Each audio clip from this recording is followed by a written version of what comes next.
Apps, gentleman and a scholar. He's got his own Star City column, Clyde with a chance to appear. And how about that? How good is that timing? And how good is this match? Mike Flores against Louis Laskin. Ooh, this is a pretty good. I knew we were getting Flores. I didn't know we were getting Laskin on top of it. What a great matchup. That's pretty exciting. So on the screen right now, the man who's just on the screen, love him or hate him, heckle him or heart him.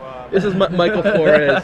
He is playing the Cephalid Breakfast combo Cephalid deck. Bunny quotes. Is that what? We're not calling it that. Yeah. We're not calling it Flores Bunny quotes. That's the most ridiculous name. Sorry, Mike. And not because I don't like it, but because it's not going to catch on.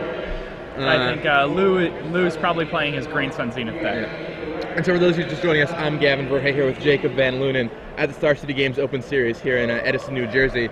And this is round 2. This is the first match that we're covering. Patrick Sullivan just took down the Standard Open not that long ago, and now we're on to the Legacy portion.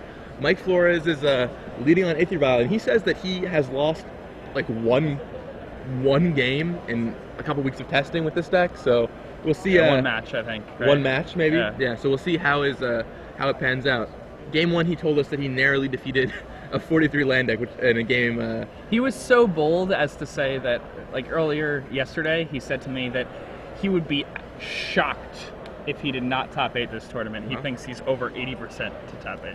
That is some good percentages. So Louis Laskin goes for a brainstorm here. Looks like he's some kind of counterbalance thing. Mike Flores considering his options.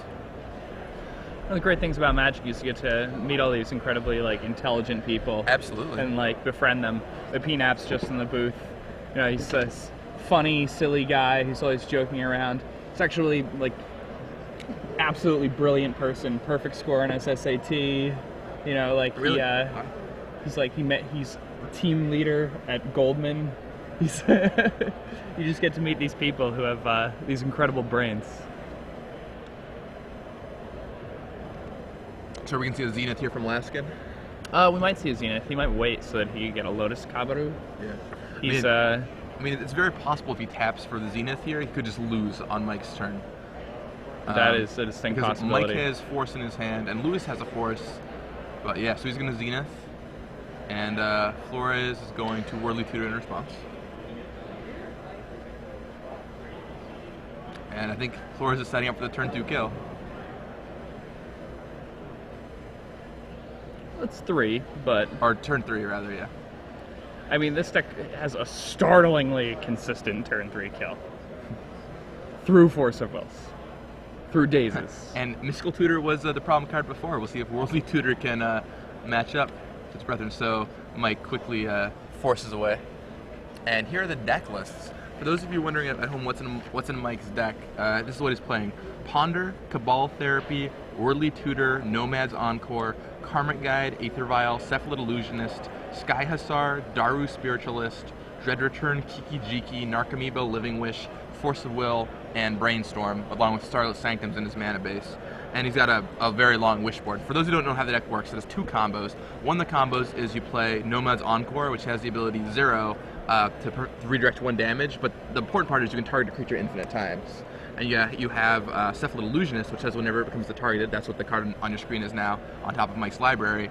Cephalid Illusionist says whenever it becomes targeted, you mill 3 cards. So you mill your whole deck, you get all your Narcomoebas, all your Cabal Therapies, a Bridge from Below, you sacrifice your Narcomoebas, you strip their hand, you get some zombie tokens, then you Dread Return a Karmic Guide, you Karmic Guide Kiki Jiki.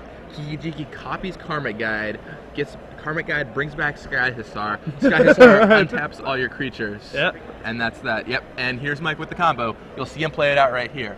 And this is the first half of his combo. And I'll explain the second half while they're shuffling up.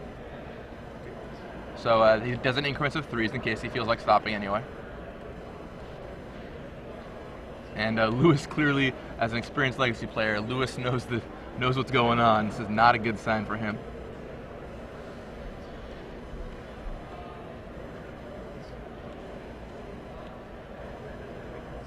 And keeps milling and milling and milling. And there's the Sky Hussar. Mike said he kept forecasting the Sky Hussar in testing, which made it better than Pestermite. It also costs 5, so you can validate it. If you have Kiki Jiki in your hand, you can hit them both. So Mike just keeps milling And milling and milling.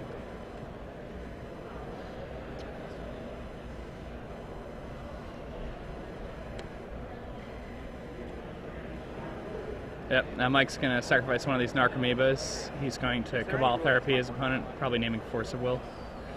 I think that's the card you would name. He's going to see the days and realize that he can just Dread Return and pay for the days. Yep. And then that's game. Yep. And yeah, Mike pretty much has this one on lock. It's just a matter of going through the motions.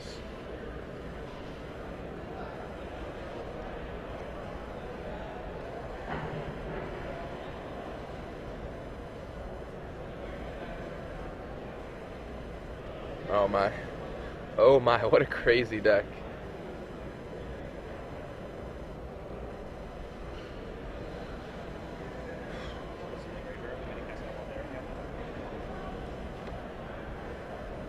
So the other half of the combo is, so you have a graveyard-based combo, but if your opponent has graveyard hate or anything similar, the other thing that you can do is you can use the Nomads with Daru Spiritualist, which says whenever it becomes targeted, it gets +0/+3. And then you sacrifice it to your land, called Starlit Sanctum, which gives you life equal to its toughness. You can just go infinite on life, which beats numerous decks also.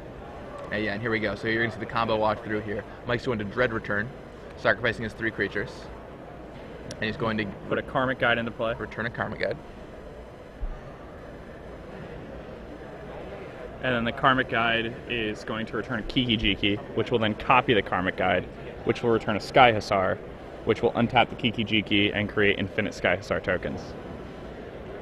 All of which have haste.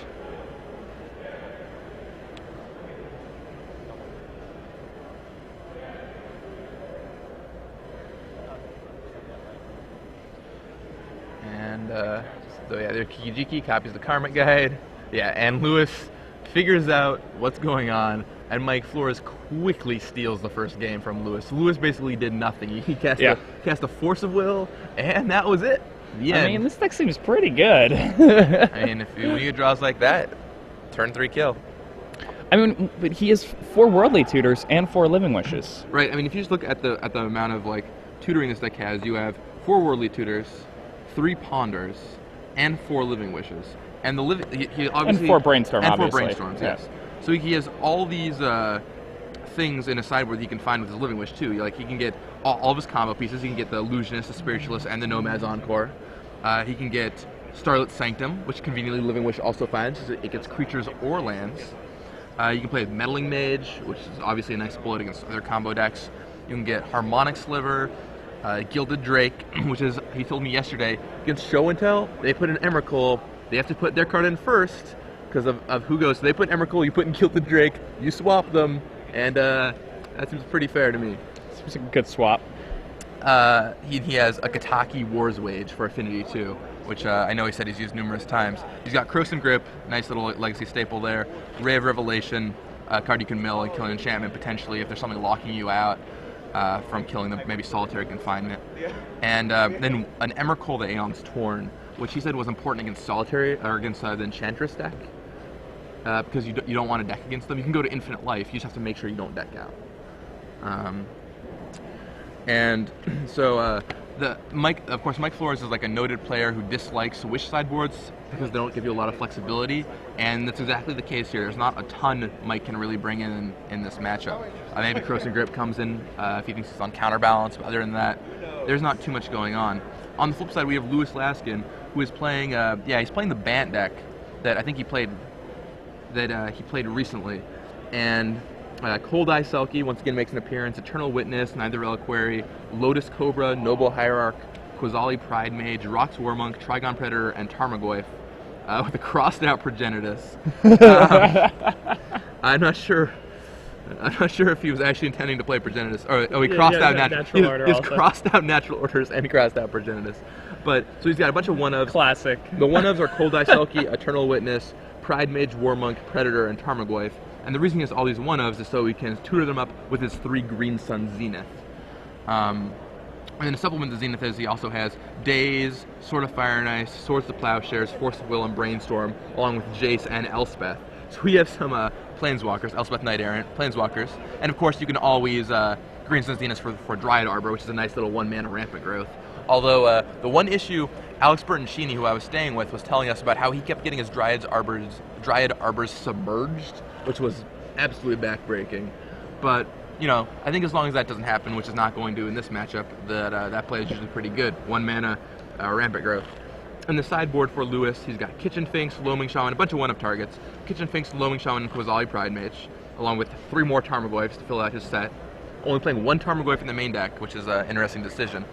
And then he has 2 Path Exiles, 3 Spell Pierces, 1 more days to finish off the set, an Umezawa's Jite, and 2 Dueling Grounds. And Dueling Grounds is a really interesting card we haven't seen much of, but with the rise of Goblins, it's a card a lot of people have really used good effect in that matchup. You know, their deck functions because it swarms people in such a way. And if they're only allowed to attack with 1 guy, then, you know, it just cuts them out of the game. Dueling Grounds is an enchantment from Invasion, I believe. It's a white and a green, and only 1 creature can attack each turn, and only 1 creature can block each turn. Correct. And it is indeed from Invasion. Yeah, it's a little known card, but it is a nice piece of technology against a deck that wants to attack with as many creatures as possible. Goblin Pile Driver does not look nearly as threatening when it's the only goblin serving at you. And there's the indubitable Michael J. Flores, and there is the much more comfortable Louis Laskin. Lewis is a player we've featured under the spotlights numerous times. He's super innovative with his deck choices. Absolutely. I mean, he played the great green-white deck yesterday that you know, we featured early on, kind of tapered off toward the end of the day. None of them crashed top 8, but seemed to be a great foil to the Cobblade decks. The green-white deck had Vengevines and Fauna Shamans and Squadron Hawks, Birds of Paradise, Overwhelming Stampede, Lead the Stampede, a bunch of really cool takes, innovations on the archetype that, I don't know, I think it's worth checking out and could definitely make a big showing in Memphis. But for now, we are going to game 2 here. Michael Flores, for those who missed it, if you blinked, you missed it. If you walked away to go to the bathroom, you missed it. Michael J. Flores, turn 3 kill Louis Laskin through Force of Will with his Cephala Breakfast combo deck. He's been playing this deck for a couple weeks. Through Force of Will and Days. Through Force of Will and Days. He's been playing this deck for a couple weeks now, and he says he's only lost 1 match. So he had to stop playing because he was afraid people would start copying his deck list on Magic Online. So that was his claim. We'll see how it pans out in this tournament. Drew Levin is also playing this deck. Drew took a round 1 loss.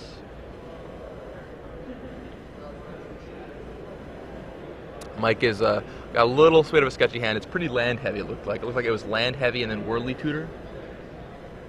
Lewis has there's a force in there as well. Lewis has double Force of Will, Swords of Plowshares, and Wasteland. Wasteland is a card that Mike said he had a lot of problems with. So Mike peeks at the top card of his library, doing something that I don't think that it's interesting that he's advocated against doing before. And then he shuffles them back up, goes down to 6. The thing about this do deck, as I say, not as I do. Right? The thing about this deck is, I mean, sometimes you just gotta know, right? So I think that the thing about this deck is it mulligans pretty well because you have so many different combinations of cards that can just kill your opponent that, you know, you can mulligan all the way down to 5 cards and still have a decent draw. Yeah, it's gonna be hard to mulligan like that against Lou's deck though, because Lou has, you know, his hand is double Swords, double Force. So if there's a hand that can disrupt this deck, Lou's hand is the right one. Yeah, that double Force is going to be good. Although, does he have another blue card to pitch? He might. He doesn't immediately have something. Oh no, Mike immediately peeks at his top 3 cards again.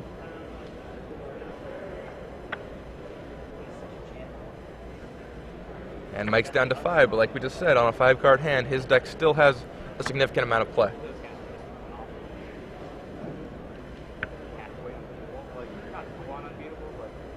You have to remember, it's not unlikely that Mike just wins, Mike can win on turn 2 on a mulligan to 5. It's... Yeah, I mean... through Lewis's hand, Mike can win on turn 2 through a mulligan to 5. Yeah, I mean, the double Force still could mess him up potentially, but he can certainly do that. Especially, let's say that Cabal Therapy will help, that Force will help. Aether Vial, that's the card that Mike says he really wants. Oh, except Mike ships down to 4. Oof. Wow. He's not getting what he's looking for here, but he is willing to go all the way down to 4 cards. Let's I mean, there are definitely some robust hands that you can get on 4. Mike didn't have any of the combo pieces that time, so I can see why he was reluctant to keep. So we'll see if his 4-card hand is any better. Interesting to note is that Lewis Laskin's deck has a Caracas in it. He doesn't have any legendary creatures to kill or to target itself, but he can tutor up with Knight of the Reliquary to kill against the other Bant decks that use Mangara Koronor. Mike goes down to 3 cards. And it can also be used to bounce cards like Emrakul, the Aeon's Torn. Yeah, it's a really nice thing to have, like to be able to, you know, Knight for your Caracas when they put an Emrakul or Iona on the board. Yeah, exactly. You know, turn 3 Knight against the Show and Tell decks is actually kind of reasonable. So yeah, Mike's going all the way down to 3 cards, and as robust as his deck is, I don't know if. Yeah, I don't think it's gonna work out too well. Just trying to make a show. Let's see what we get. All right, I think Mike's gonna keep this one. He looks happy. It's Force of Will, land, maybe Brainstorm. might have been the best he could hope for. I mean, maybe not the actual best, but.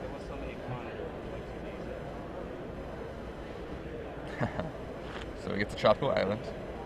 Lou's gonna wasteland it. Yeah. So he goes for a Ponder, and Lewis declines to force that, probably wisely. Some players might be inclined to force that just because they're like, well, you know, you force this, and then maybe he just has nothing else going on. But I think you save the force for something that actually would matter in the game. And Mike draws a Brainstorm there.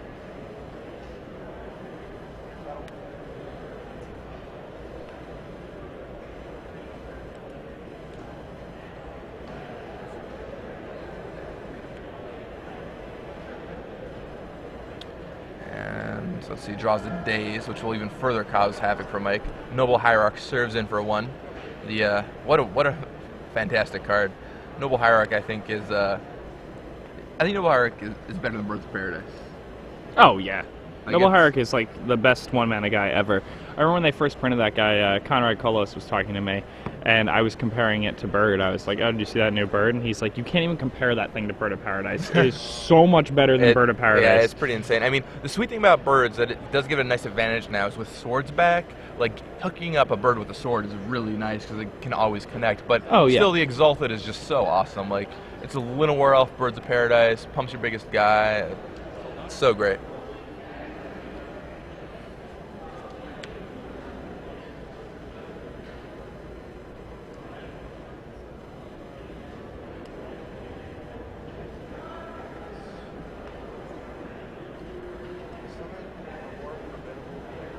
And Lewis is pretty much in firm control of this game. Doesn't look like much of a game, really. I mean, the thing is, Lou's applying absolutely no pressure to Mike. Mike can draw his way out. It's possible. Yeah. Stranger things have happened. That is certainly true. He does have Starlit Sanctum, which is 1 piece to his Darwi Spiritualist combo. And Lewis considering his options. He's going to start beating for 2 at Dryad Arbor, I imagine. Maybe he'll Zenith.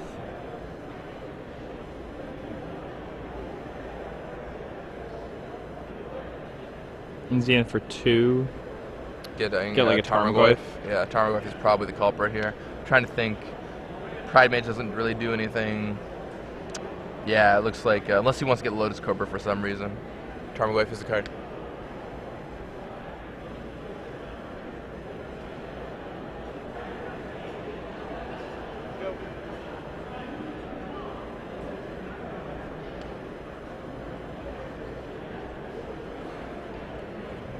And, yeah. Lewis still preparing his options. All right, he's made a decision, and here comes Zenith for 1. Ooh. So I think we're going to see Noble Hierarch. Yep, Noble Hierarch comes out. So he's going to accelerate his mana and turn his essential 1-2 beater into a 2-3 beater, shortening Mike's lifespan. Well, I don't think he's attacking with the Hierarch this turn. If he attacks with the Hierarch, then he can't leave swords up. Right. And it's gotten to the point now where Mike has a few cards in his hand, and he'd really like to have Force plus swords. Right, like It makes things a lot safer. Lewis is in a great spot. He just doesn't want to accidentally lose the game if Mike has the perfect combination of cards. Oh, Yeah. and there's a Cephalid Illusionist right there. Living Wish.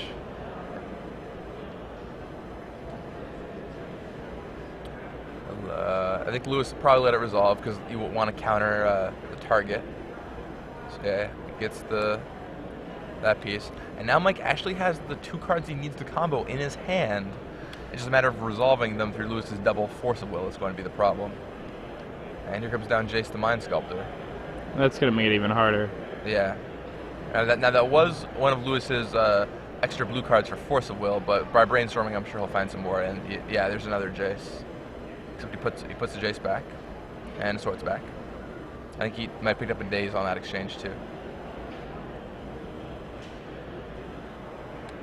Plays Flooded Strand. And he casts the Nomad. Moose is like, what does that actually do? Can I let it resolve? And then he casts and that thing is getting, yep, taking a plow.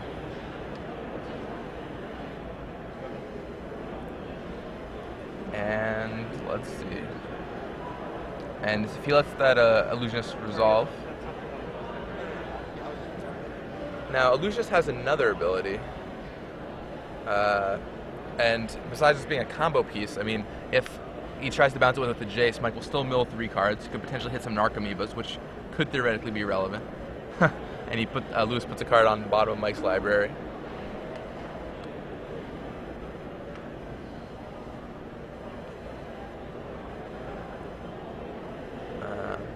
Cephalid Illusionist also has the ability to blue tap, prevent all combat damage that would be dealt to and by target creature you control. So Cephalid Illusionist can actually block kind of okay, which is kind of trippy.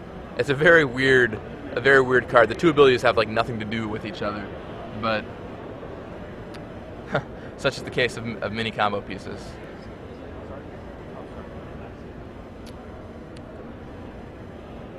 Cephalid Illusionist is kind of a strange card.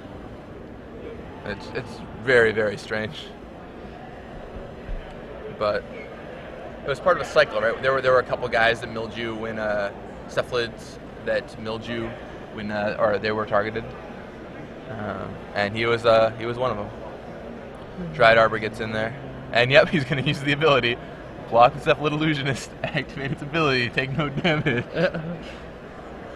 Mike grinding this one out.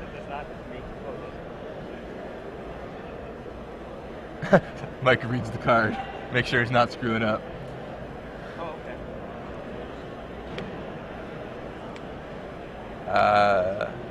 okay. Mills. Yep. And so the Illusionist targets itself with this ability, which is the interesting part. No, I don't think he saw that beforehand. Milling Mike for 3 cards. So you can just win this one the slow way. Yeah. All right, pay 3, mill 3 cards. Pay 3, mill 3 cards. All right, so Mike is going to mill 3 cards off that Swords of Plowshares also. It doesn't do a lot, but it could hit some Narcomoebas, which I think is the big attractor.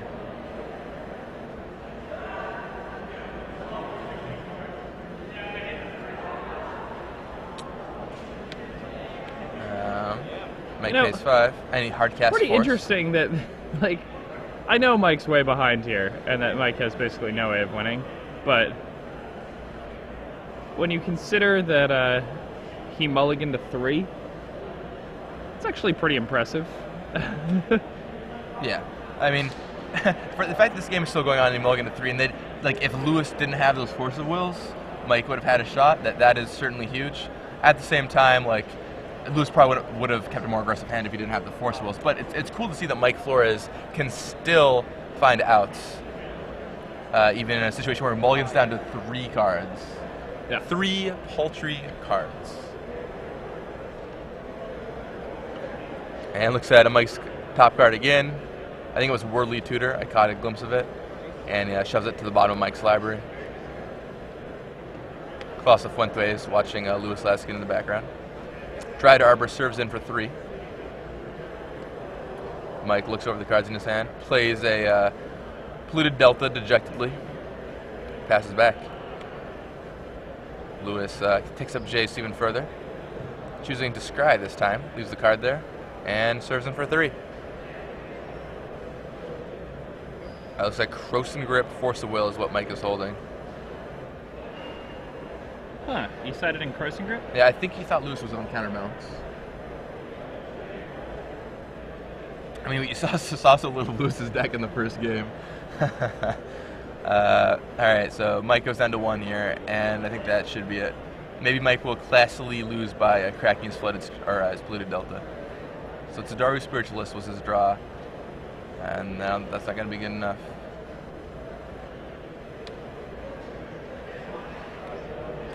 Yeah, and he pitches Force of Will.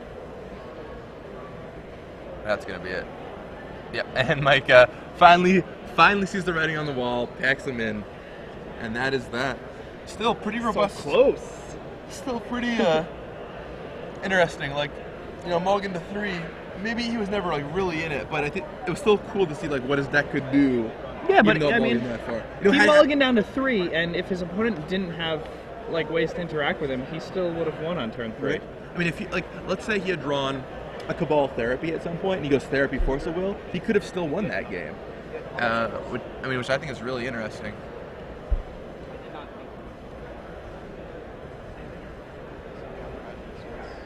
So Mike's on the play again for Game 3, and hopefully, I'm sure he's looking through his cards and like hoping, all right, let's try and keep a 7-carder this time. Yeah, how does he lose when he's 7? Right? I'm sure Laskin has some graveyard hate, but the life combo. All he has is like a sorcery speed loaming shaman. Yeah, he does have that loaming shaman. Yeah, the sorcery speed is useless. Yeah, it actually doesn't do anything. No, you're right, actually. So he's got nothing. Dueling ground.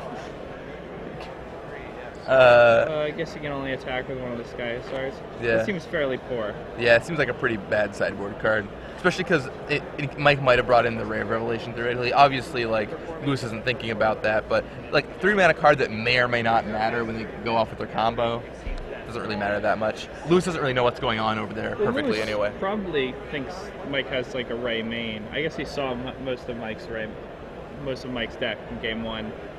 But, I mean, it's odd that Mike's deck does not have a Grudge and a Ray. Yeah, he only has the Ray. That's something that's kind of like normal in Cephalid Breakfast decks. Not that anybody really plays Cephalid Breakfast decks. I actually try to force this archetype from time to time and make it work. I really like this list. This is better than anything I've come up with. I played the second extended for a while. Interesting. Yeah, he doesn't have the Ancient Grudge. You normally use that to hit like an Tormod's Crypt while you're going off or something, right? Isn't that the idea? Or Relic of Progenitus? Like hit a Tormod's Crypt or like.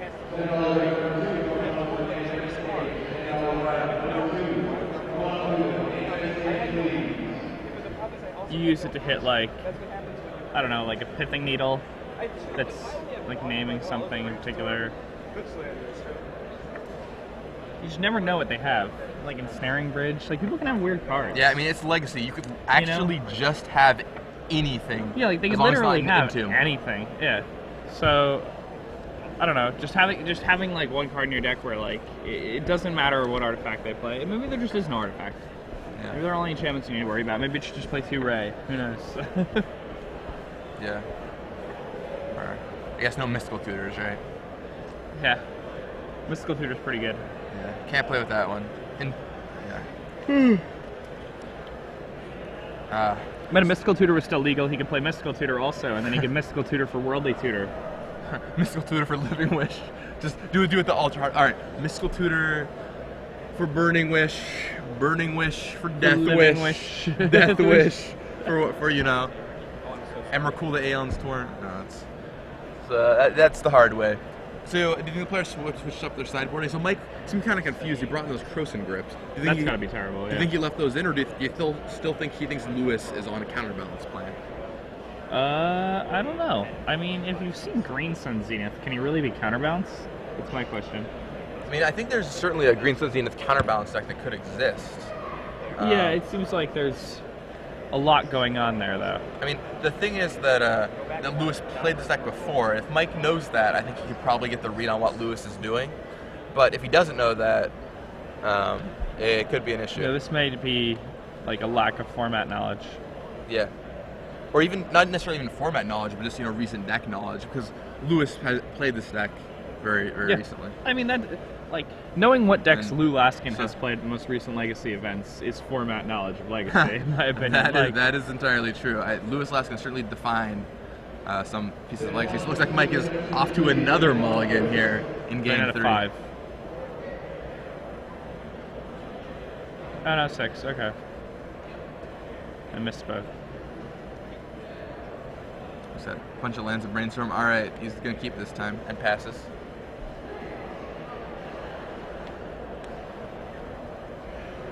Green Sun Zenith turn 1 gets out Dryad Arbor.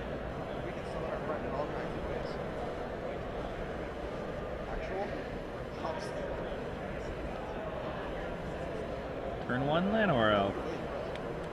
Yeah, pretty nice, except my Llanowar Elf is also rampant growth because it's a land, kind of, sort of. You can also fetch it up, and my rampant growth also can get me a Tarmogoyf going long. What an interesting card Green Sun Zenith is. So Mike chooses a Brainstorm. I know how Brainstorm's on his main phase. I think like a lot of people would end of turn Brainstorm, but you just see one less card. Definitely picks up a Cephalid Illusionist there, and I think he got both pieces, right? Illusionist and a Nomads.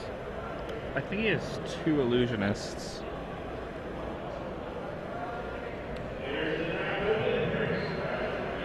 I think he has both of his combo pieces regardless. Now it's just a matter of when he feels like it's safe to deploy them.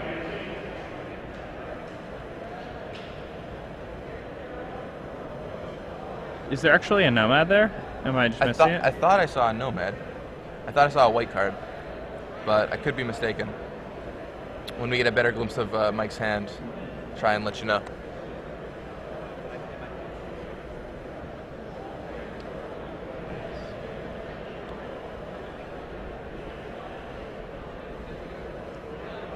Let's see.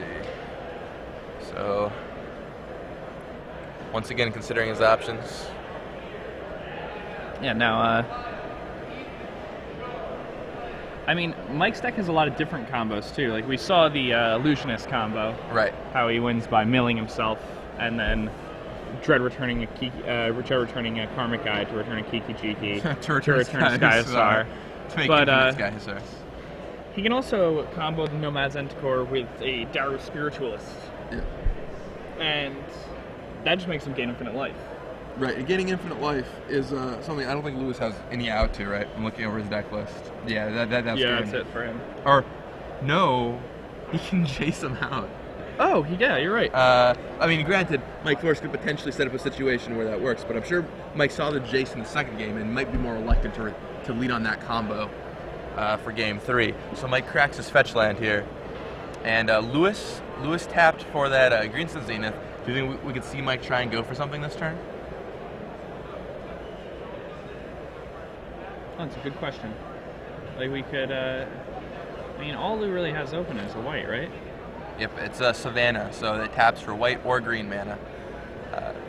Yeah, for those of you just joining us, I'm Gavin Verhey here with Jake Van Lunen, and we're covering a very tense game 3 between Lewis Laskin and Michael Flores. Lewis Laskin on your right is playing a Bant deck, similar to the deck he played before in Legacy, but Mike Flores is playing a really interesting Cephalid Breakfast deck, and he's trying right now to set up his combo after game 2 where he mulliganed to 3. He's trying to combo out Lewis once again. We'll see if it's successful here at the Star City Games Open Series in Edison. Legacy portion, of course, as you'll notice by all those dual lands. All right, so down comes Cephalid Illusionist. Mike is no doubt aware that Swords of Plowshares exists, and Mike brainstorms in response to the Swords, which is interesting because the 2 cards he puts back will be milled by the Illusionist, so we can make sure that he gets the cards he's not going to want out of the way, which is kind of cool. That is cool. It's a tricky little interaction. Rashad, make sure they know that. Mike's gonna get milled after this brainstorm resolves. Mike's gonna get milled after this brainstorm resolves from his Illusionist trigger. Alright, so he's probably going to put Dread Return on top of his library, I would imagine. It's Several Illusionist got targeted by Sword. So he forces pitching Illusionist. He still gets milled. And he gets milled for 3. Okay, he knows. Yeah. And Lewis has no island to pick up for his days. So he just has to pass back to Lewis, and I think Lewis has another Swords in his hand. It looks like he did bring in Dueling Grounds. I'm pretty sure that's what that card is right there. Yep, that's Dueling Grounds. So Lewis might be banking on Dueling Grounds for combo here. Oh no. Umezawa's Jitte is going to be a big problem for Mike Flores. That card is a killer. It'll mill him 3 cards deeper, but it's going to be very hard for him to get anything online. And he can't even, there's no Ancient Grudge he can even try and find.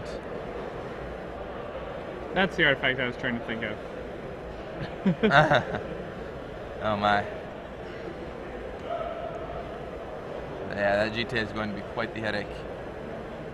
So are either of these things 1/2s? Is the Nomad a 1/2? The Nomad is a 1/1.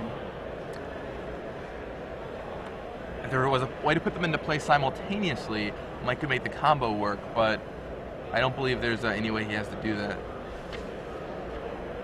I'm looking over his deck list to see if I'm missing something. No, it doesn't look like it. Yeah, I think Mike reads Dueling Grounds. Yeah, I think that Jitte is gonna be it for Mike.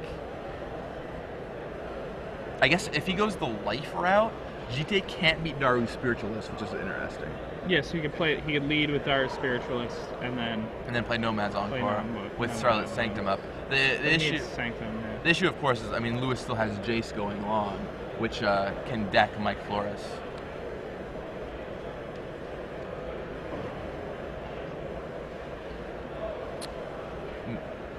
Mike decided to force that Swords to Plowshares, and that did not work out well for him when a Jitte came down the next turn.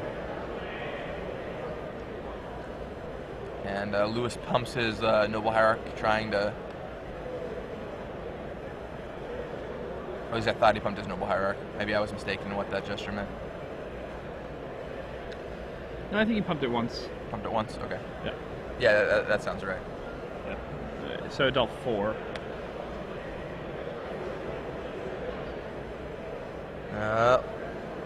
Yeah, things looking mighty grim for Michael J. Flores.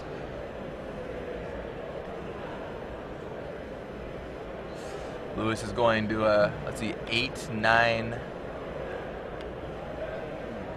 10. If Lewis wanted, he could put Mike to 2, but he's being very disciplined to making sure that he has enough counters to have action going.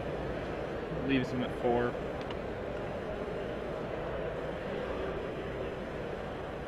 And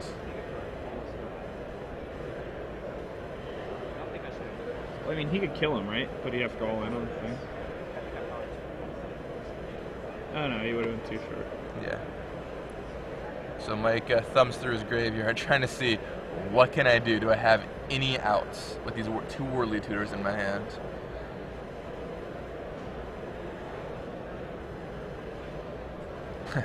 Mike grimacing a little.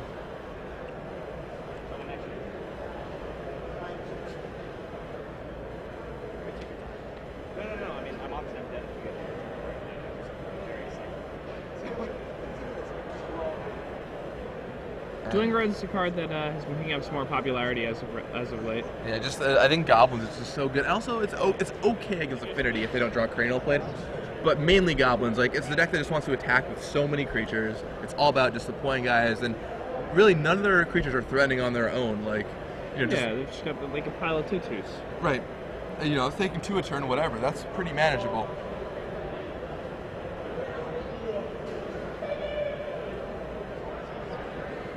And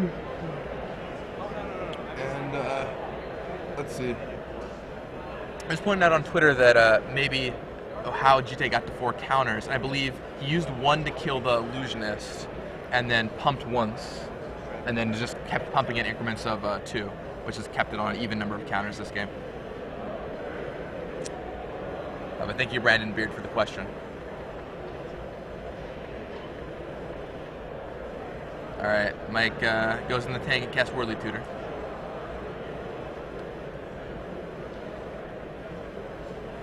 I'm looking, but I don't know what he's gonna get. I mean, he kind of just has to get like Spiritualist, right? Unless he sided something in that we're unsure of. I guess he probably has Harmonic Sliver.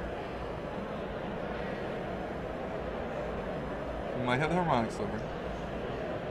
Harmonic Sliver could get him out of this situation.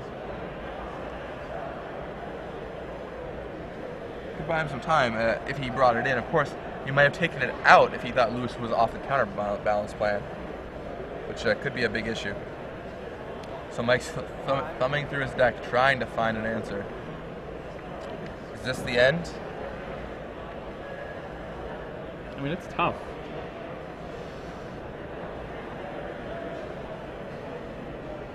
Mike looking through his deck again. Did I miss it? Lewis reads his own dueling grounds.